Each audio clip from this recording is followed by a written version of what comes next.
recording. So hopefully logistic stuff didn't need to get recorded. For those of you that are watching this late, I started recording a little late. We just covered logistic stuff up to now. So look at Canvas for those.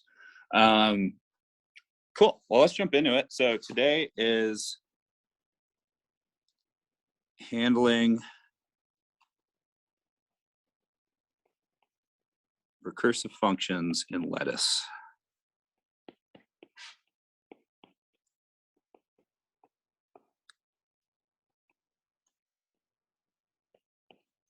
And let's start with a small example. So the factorial function, we all know it, we all love it. Let's write it in Lettuce real quick. So factorial function, let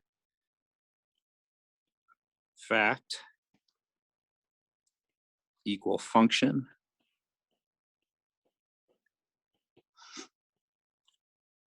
on X if X is greater than or equal to 0. No, sorry, less than or equal to 0.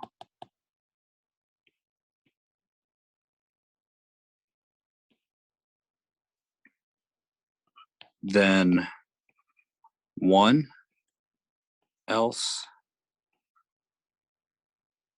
X times fact X minus 1.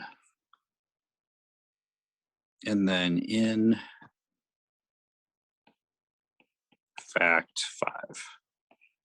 Okay, this isn't quite correct. If you'll notice, the 0 case isn't handled properly because factorial of 0 should be 0, I think. But we just kind of forget that case. We'll say it's 1. For the purpose of this example, this works. So what happens when we try to evaluate this given the semantics we've been using so far? That's my question for you guys. Do we notice any problems here? And maybe I alluded to yesterday, but if we tried to evaluate this under the semantics we wrote, what might happen? I'll give you guys a second to kind of process it.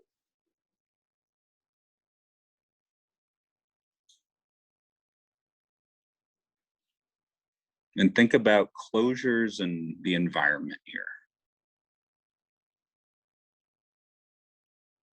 You might also think about well-formedness as well.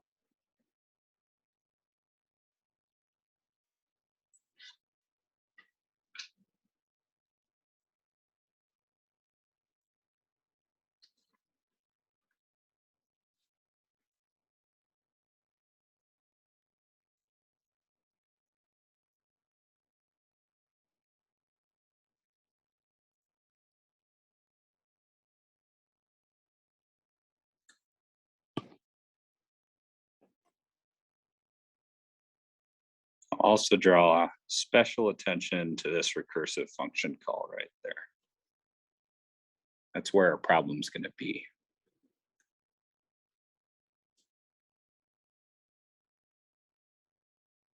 Any thoughts?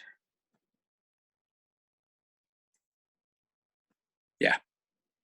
Maybe it's got something to do with like we like didn't declare the function before, like, well, now we're like kind of using it in the function. Yeah, so it's kind of not in scope, right? So if we took a look at the environment when we're defining factorial, right? So we have an empty environment going into that let binding.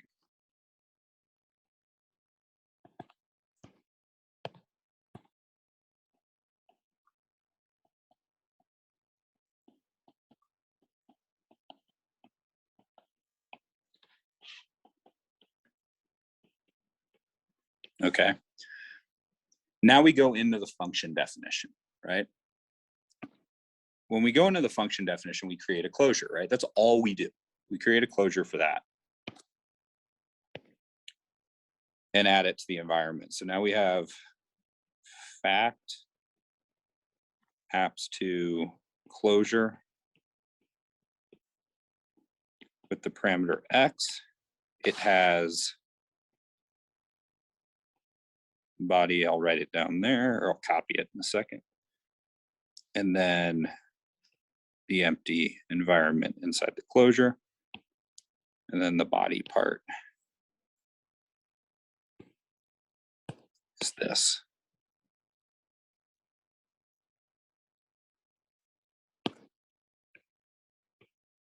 Okay. Now, when we go down to the next part of the let binding, okay, so we've created that closure. That's how we defined the semantics yesterday, right? When we encounter a function def, create a closure, add it to the environment. That's all we do, all we need to do. Now we go to call fact on 5. Okay, so we evaluate the 5, we get num val 5. That's fine. But we have to evaluate the fact. We have to go pull that variable out. So we get that closure, you know, this closure is part of that result. And we get the num val 5 that we need to plug in for x, right? So we need to evaluate this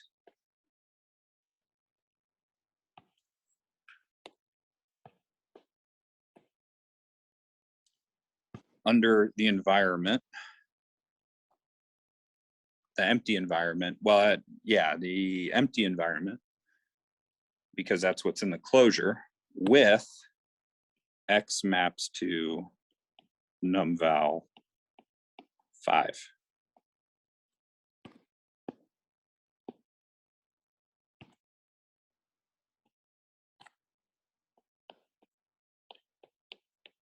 But under our current semantics, we run this, right? So num val 5 is greater than x. We try to evaluate this and we get x times fact x minus 1. Okay, so that becomes 5 times fact 4. And we try and evaluate this. But when we look at the environment for fact,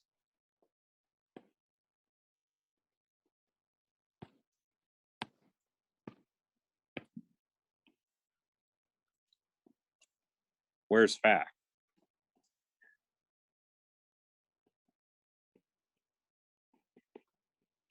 It's undefined inside the closure, which is exactly what Conlon was saying, is fact isn't there for us to call it. So what do? We have a problem now.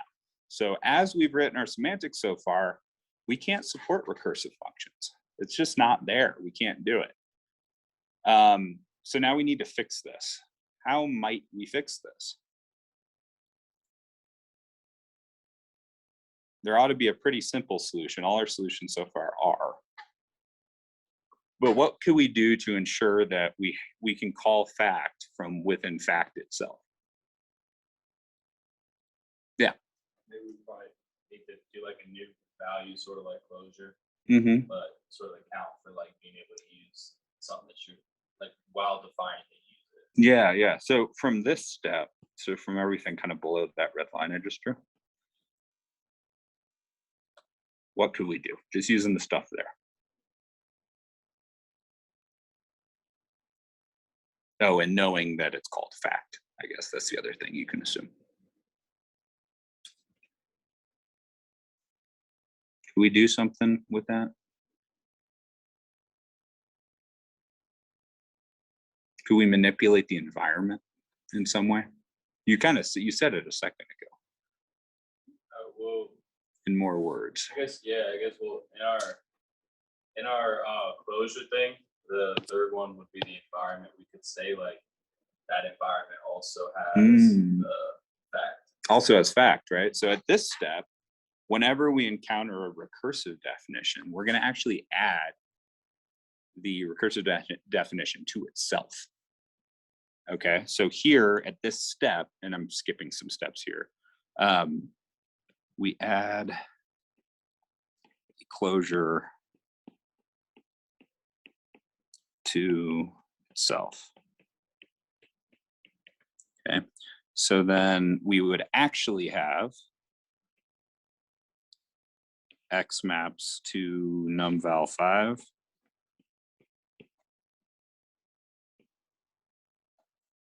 And fact maps to closure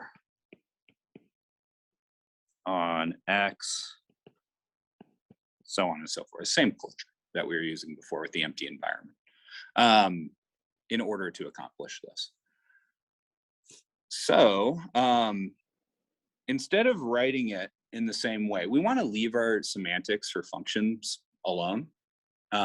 Leave that alone because functions were fine. We had them working. They just don't work as recursive functions yet. So let's introduce actually some new syntax in order to say, hey, interpreter, this isn't just a normal function. This is a recursive function. So instead of writing our program in this style, we're going to add an extra keyword to our let binding. Instead, we're going to write let rec for recursive.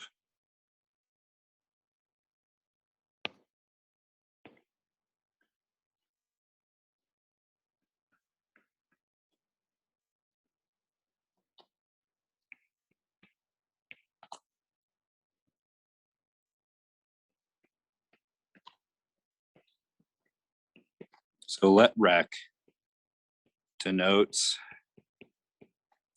a recursive function.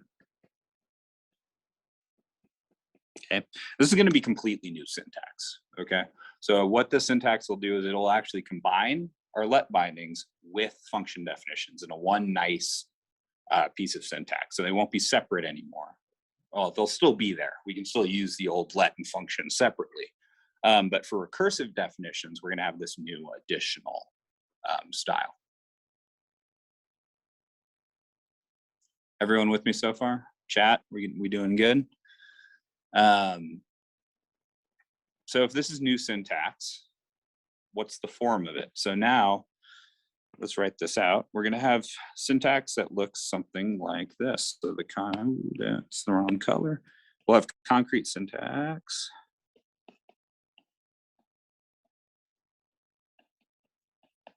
Will look something like this. We'll have a let rec with the function name.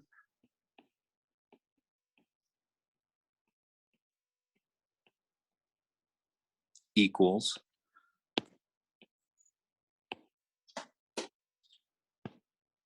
function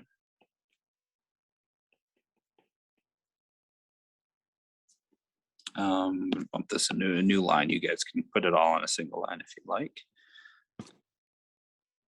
And then inside the parentheses, we still have the parameter name.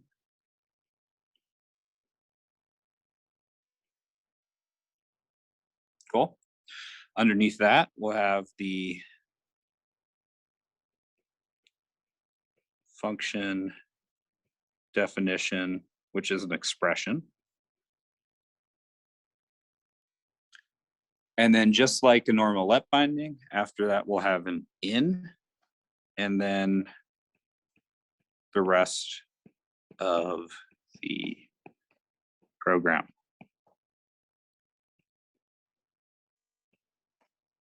And that's also an expression, of course. So this is our concrete syntax. I would suggest writing this down, hint, hint, wink, wink. Let's turn this into an abstract syntax. So let's extend expression.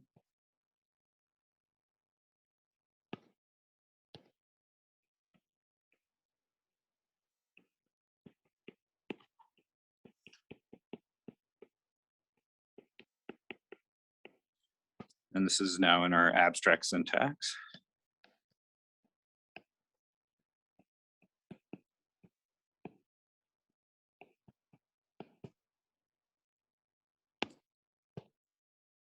So we'll have expression.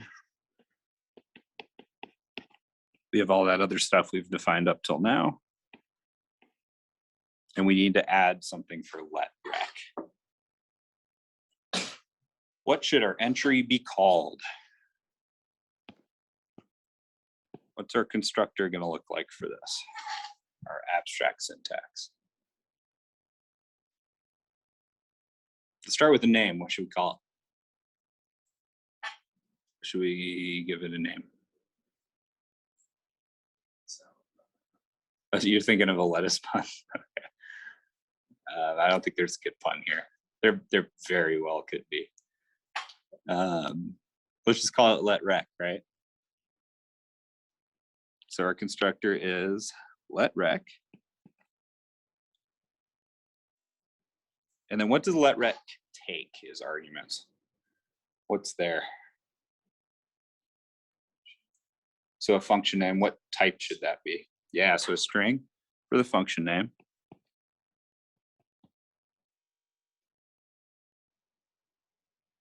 What else?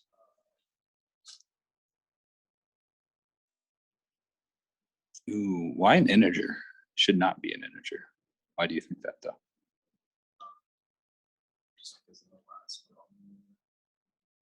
Oh, so you're thinking a step ahead, right?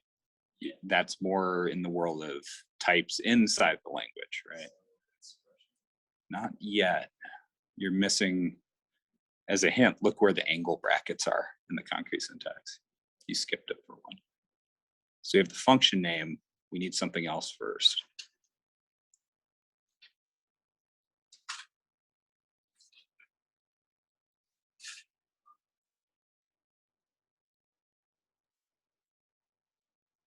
It's a function, it takes something, right? You were saying an integer before, but when we're doing a function definition at the language level, what is that? It's not a value, not quite a value yet. It's an identifier. It's the name of the variable, right? Just like in our fun-def syntax, it took a string and an expression. It's basically what we're doing, and we can think of it this way, as kind of glad we struggled here, is we're putting function definition inside of a let binding. So we're kind of combining both, except that it's happening inside. So the second part will be a string for that parameters identifier. What else do we need? Keep going, because you're back kind of caught up. You had it a second ago. Right on. You need the expression for the function. I'm putting this on the next line just because I ran out of room. And what's the last thing we need? Or are we done? No integers here. There won't be any integers here. Yeah. Need one more thing. Expression. For what? Why do we need another one? Probably for like a fun call. Yeah, so later for a function call or just kind of the rest of the program, right? Yeah, so that's that rest of the program piece. So if you look at up here, we ticked it off. It's function name, that's that first string. We had a parameter name, that's the second string. We had function definition, that's an expression. And then the rest of the program right here, which is an expression. Okay. So now remember, this abstract syntax is kind of what you're going to be defining in Scala in order to actually write the language, right?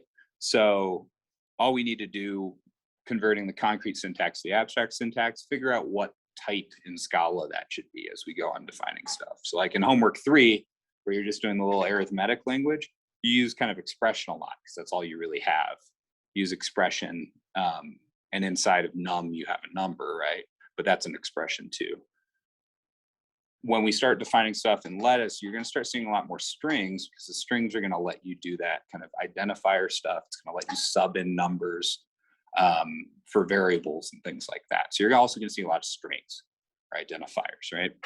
Which is exactly what we see here. So everyone with me so far? Any questions online? Confusion about how we got this abstract syntax? Looking good. Cool. I like that. Let's scroll down a bit in my notes. Make sure I didn't skip over anything. Got that done. Check. Let's talk about the semantics for this. Okay, so we already sort of talked about the semantics, but let's actually define the rules.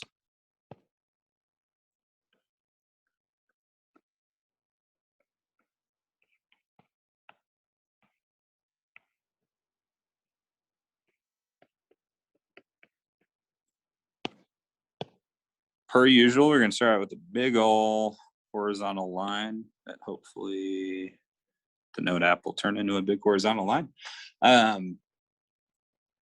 we'll again start with the sigma entails, or in the context of sigma. We have let rec, and we have with let rec f, that's the function name. We have x, the argument to f. We have the body expression, EB, and we have the rest of the program, EP. This will evaluate something. We'll get there in a second. We always kind of write that right-hand piece last, right? What do we need to do before getting that kind of final value?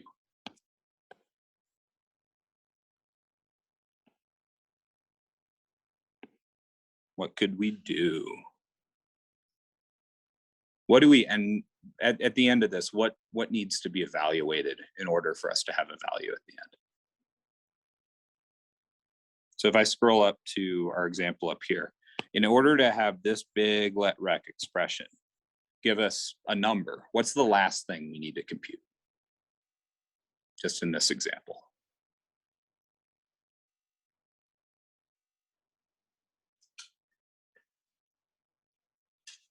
Just reading the code.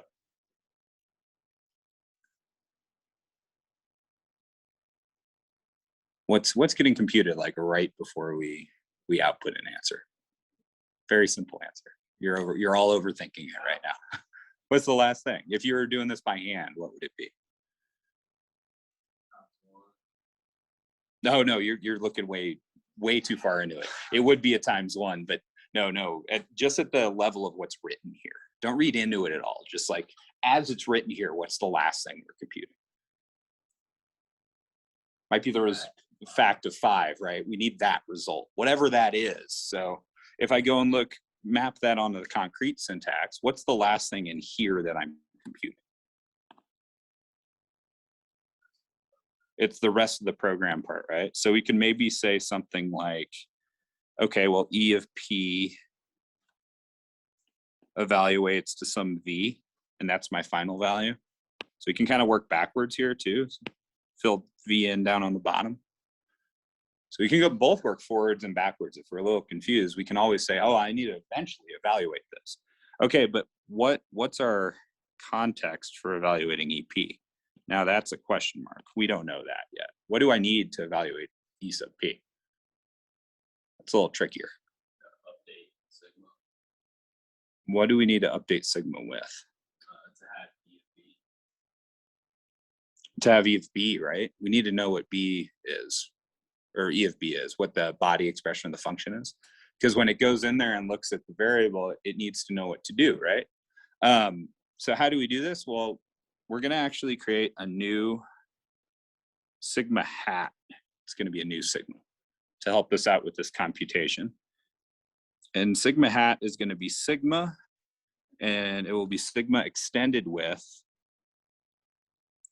f maps to, anyone want to take a stab at what that ought to be? F maps to what?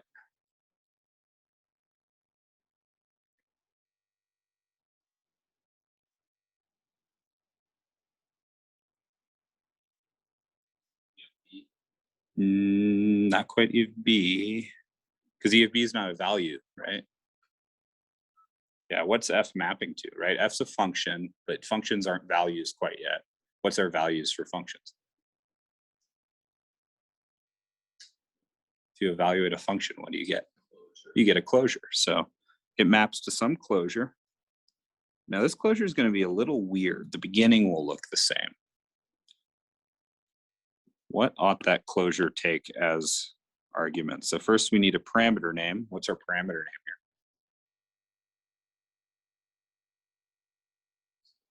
Still X, right? Okay. What's the body of the function? This is what you wanted to say earlier. E of B, right? And now here's the part where it gets a little different. What's the environment that we should put there? Do we want to put sigma there?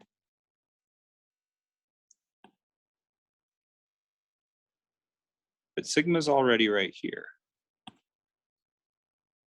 We could put sigma. That would be, but at that point, it would just be a regular old function definition, right? Instead, in order to get our recursive stuff working, we're going to put sigma hat inside this environment. Kind of weird, right? So it says that I'm extending the environment with this new closure, but it's kind of self-referencing now. Yeah, it's like you just took the recursive aspect of it and moved it a level up, right? But it's a little bit more concise here. It says it is a closure. It's exactly what we were talking about before, but in a more mathematical language. In math, we know how to handle recursion on our own.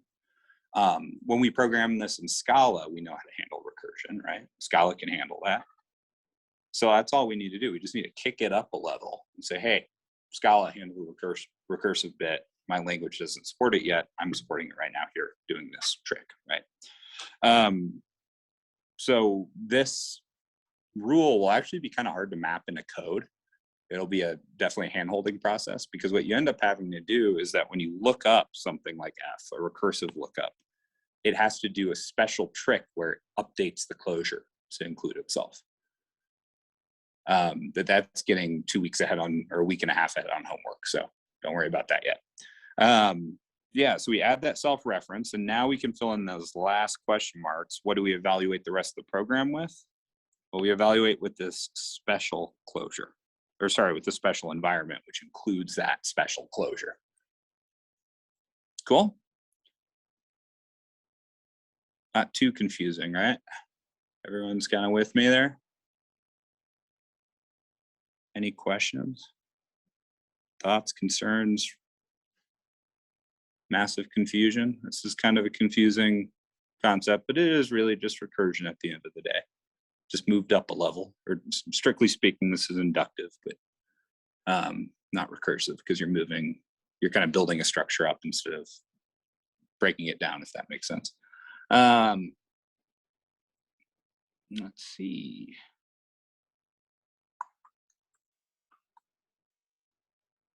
Yeah, I think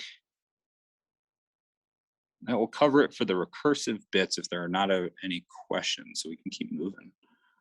Getting to some of next week's material early. Yeah, it's a simple rule. There are obviously ways this could fail as well. Mostly if, oh, actually, is there anywhere this could fail? That's a good question. Actually, no, this can't fail. I don't think there's a failure rule here. Because all of the other error cases will actually be handled somewhere else. Yeah, there'd be an undefined function, undefined variable, or something else that would propagate up. So we could say, I guess, if V is an error, propagate the error, but that's fine. This rule actually covers that. That's the only place we're doing any other evaluation. So nothing here can be an error, which is kind of nice, right? Kind of cool. We got a perfect rule. Sweet. Yeah, so if there aren't any questions, very quiet chat today. Let's move on to a type system for lettuce.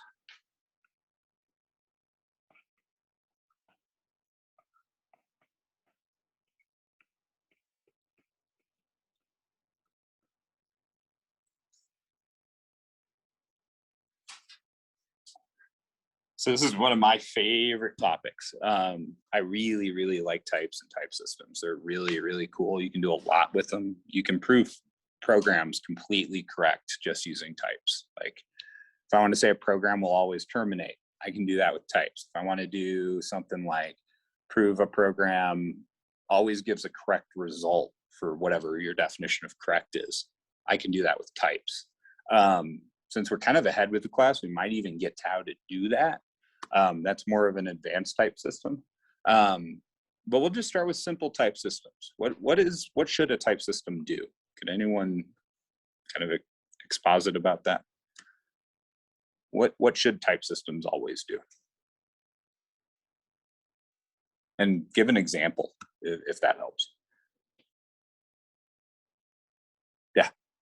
It's like so we've been sort of discussing, like, you know, if you multiply two booleans together. Yeah, it's it's nonsense, right? So something like true times false would be a type error. Or what if I did something like and on 5 and false? That would be a type error.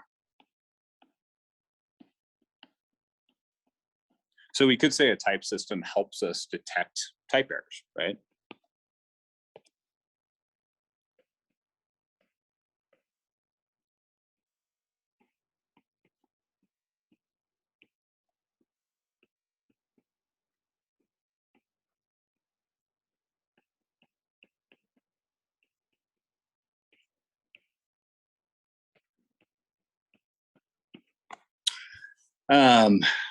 Yeah, so when we want to maybe type check something, we call this type checking,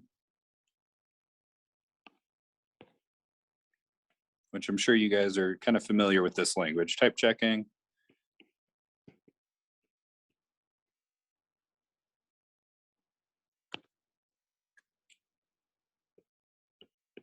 Which is the process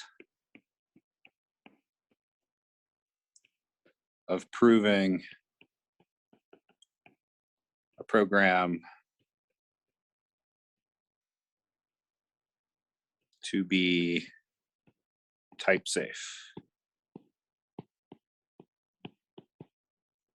Or you could also say in the absence of type errors.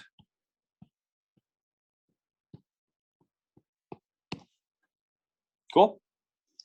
Pretty straightforward. Just kind of given a formal definition, and it's something you guys probably already had intuition for. Let's take a look at let bindings. So it's really easy to say something like, to type check something like multiplication and right? Do you think we could write those as like maybe an inference rule actually? Say we introduce colon as like has type of, right? So like, let's add that as kind of a notation or a reminder.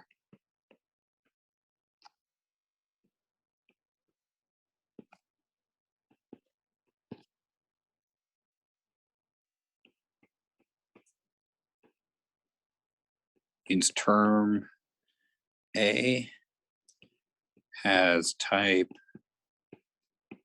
T, right? Do we think for something like multiplication? So let's say I give you something like this. And I said, okay, in our arithmetic language, so not lettuce, so forget about let bindings for a second, because that'll complicate stuff. Let's say plus E1, E2 has type what? What type ought that have?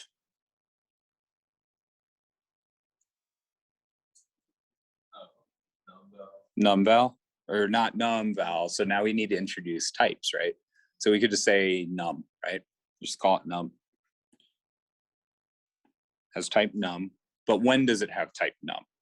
There are certain premises that have to be met too. Expression 1, expression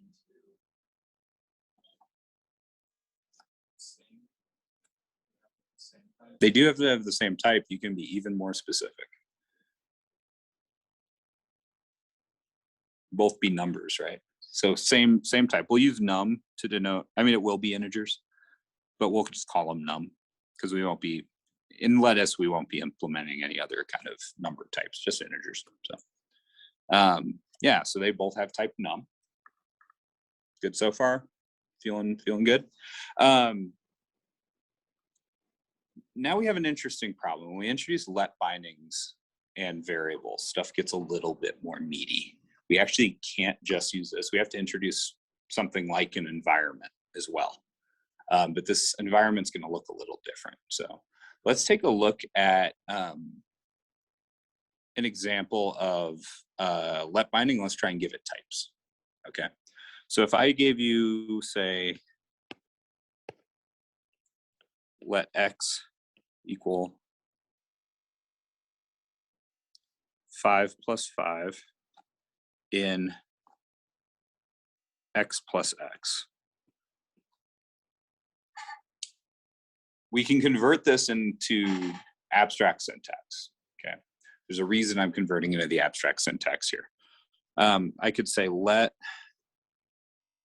there's the x there, it's plus, and I'll use shorthand here for this part, 5 and 5.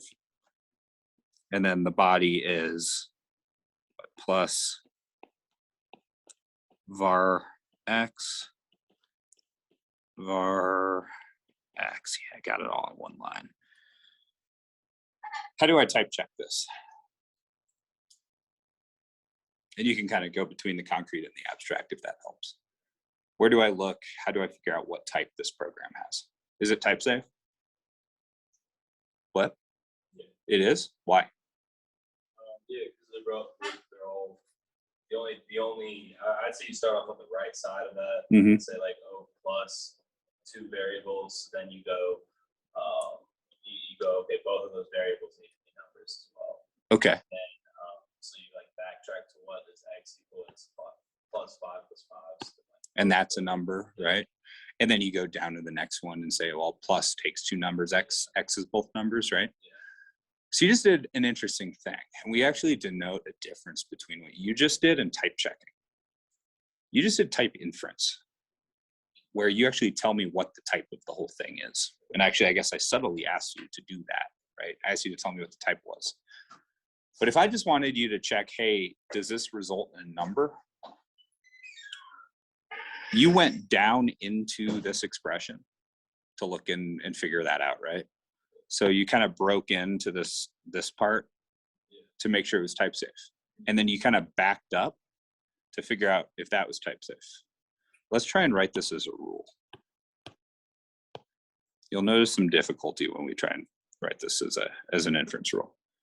So if I had let x expression of the body, expression of the rest of the program has type what?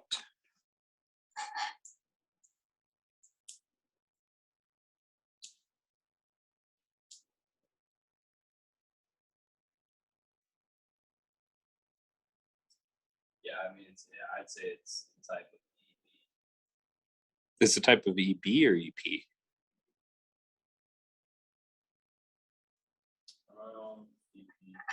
EP. EP, right? So this is the type of EP. Let's call it T. Okay. It has the type of EP, so I need to add that as a premise, right? But can I determine this guy's type without knowing what X is? No, I can't. I'm in trouble, right?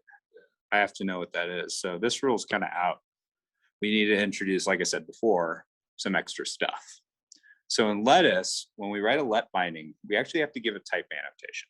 And this alleviates this problem where we have to kind of look backwards to figure out what our type is in the front. So instead of writing a program like this, I need to duplicate this, bring it down here. We're going to write it like this. Nope, not like that. Where'd that go? Bear with me. Duplicate. Wow. Duplicate. Try that again. Bingo. Okay.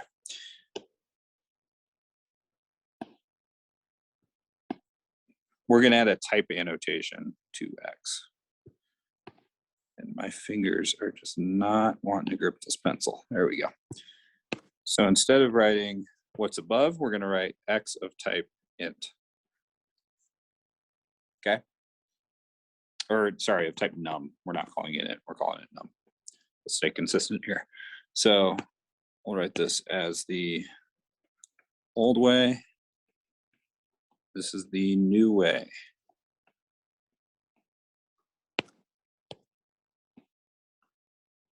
Which adds type annotations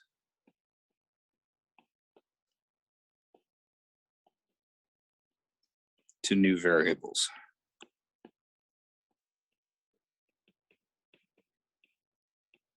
Okay, feeling good? Now we're also going to introduce a new environment. This environment we'll call Gamma. Gamma is going to look a lot like Sigma did, except that it's going to have types inside it. It's going to have variables plus types. So we'll introduce the typing environment. We'll usually call it a context, actually, but environment works too. And this will always be denoted by an uppercase gamma, like so. Okay, it'll behave in the same way. We'll use pretty much the same notation, except that it'll be something like gamma, comma, A of type T is how we extend gamma.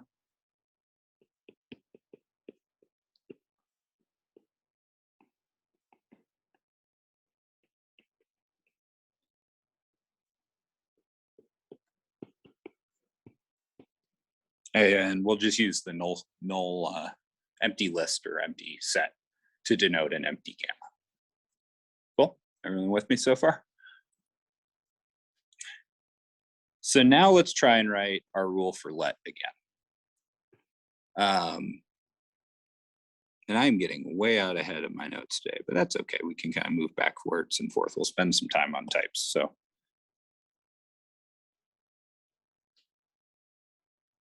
now if I have, instead now we'll write gamma and tails. So this will be the form of our rule now.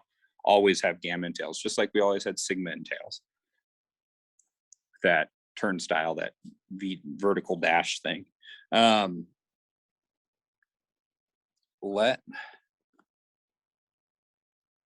x e b e p has type what? So we know we need to go and check from up here the type of EP. So it'll be some type T. We know that EP will have that type. Okay. Now, what context should we be checking that under?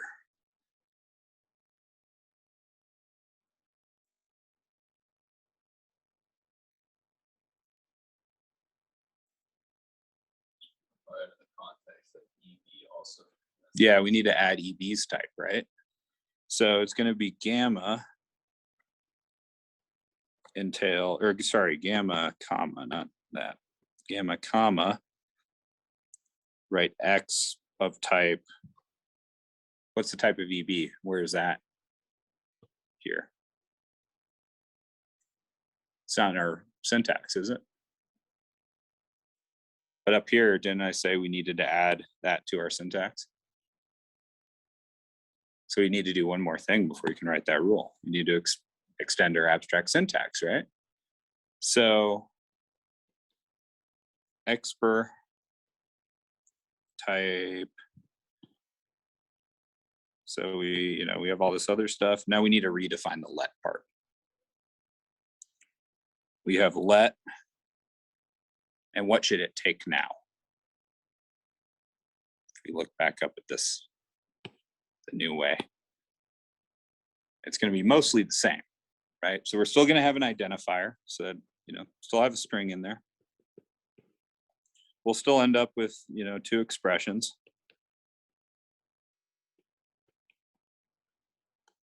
But then what else do we need after string?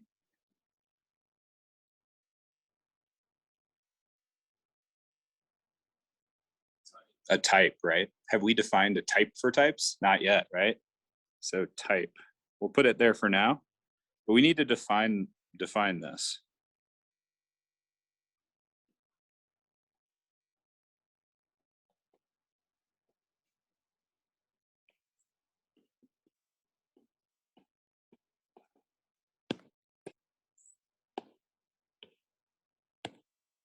Okay, so let's define that. We have type.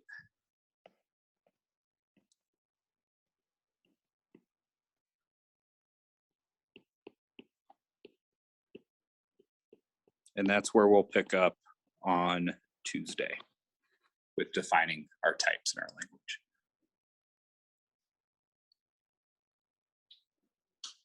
So let's call it there for the week.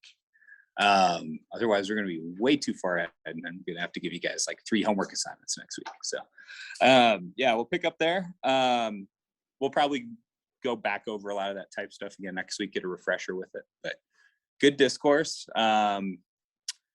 Yeah, reminders, midterms due tomorrow night, homework's due tomorrow night. There's a quiz due tomorrow at 5. So there's 3 things in the next 24 hours or so. And please fill out and the FCQs, I guess, as well. So look for those notes that those are under midterm TA feedback survey. Cool. It would be much appreciated if you guys fill those out. Otherwise, have a good holiday weekend. Enjoy the extra day off. No recitation on Monday. We'll pick back up with things here on Tuesday. So enjoy it, guys. Yeah. Thank you.